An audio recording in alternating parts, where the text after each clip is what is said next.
এখন বাজে রাত্রে 2টা, বাড়ির সবাই ঘুমোচ্ছে আর আমি এখানে বসে বসে মেহেন্দি করছি নিজে নিজেই। ঘুমও পেয়ে গেছে আমার খুবই। এই মেহেন্দিটা কিনেছিলাম শিবরাত্রির সময় পরার জন্য, কিন্তু তখন পরা হয়নি, তো আমি এখন এমনি এমনি পড়ছি হাতে। এক সাইডে পরা হয়ে গেছে আর এই সাইডে বাকি আছে, তো এই যে এই সাইডটাও পরে নিয়েছি।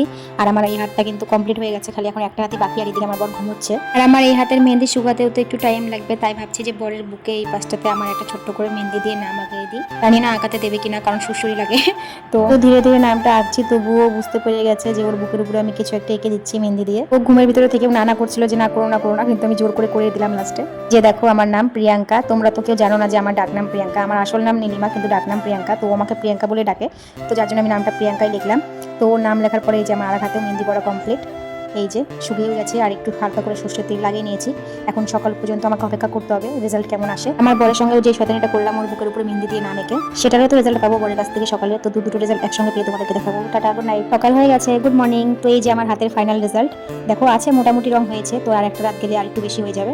তো বরের কাছ থেকে রেজাল্ট পাওয়া বাকি আছে, সেটা তোমাদেরকে দেখাবো না, ওটা বকুনি থাকলো।